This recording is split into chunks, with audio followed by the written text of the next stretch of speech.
It was a week before Malcolm Good's 46th birthday.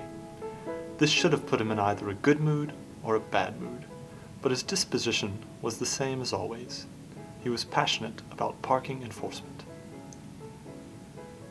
Mr. Good really wasn't very good at all.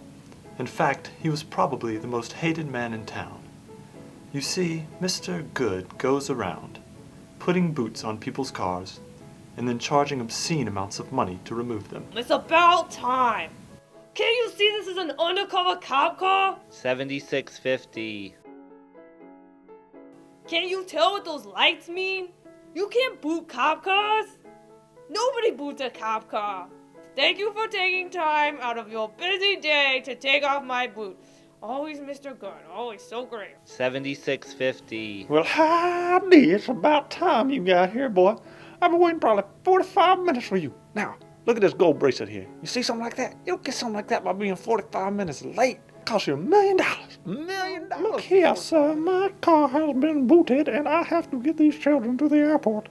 Do you understand what I'm saying to you? I tell you what, if I'm 1 minute late, it's your hide. You can't boot a lady's car that's on the way to the airport. These children are foreign exchange students, and I've got to get them back to Chechnya.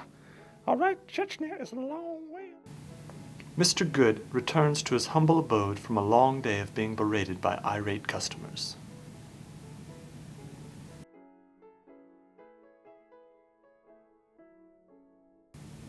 Now, look closely. You see that Mr. Good has filled yet another waste paper basket to the brim with money for the sheer joy of collecting the stuff. His parking infraction alert system warns him of a violation in the vicinity.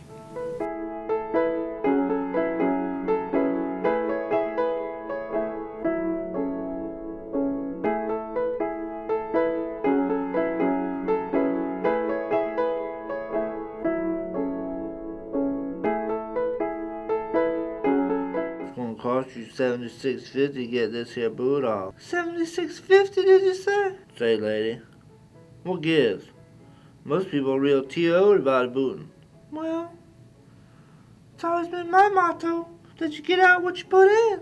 You know, one good turn deserves another. We are all in this together, you know. If life gives you lemons, I guess you better start making lemonade. Mr. Good was entirely unaffected by his encounter with the woman. In fact, he decided she was a lunatic and dismissed her as such. No sleeping in the toilet. Get out of here.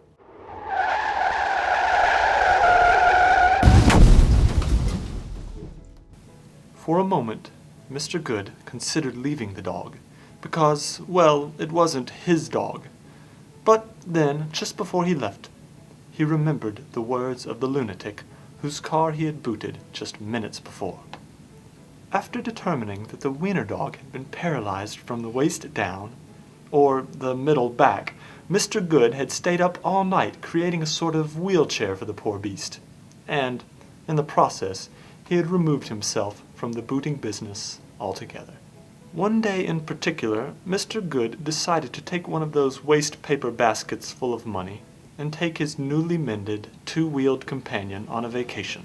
A trip to the beach. Well, Maui, to be specific.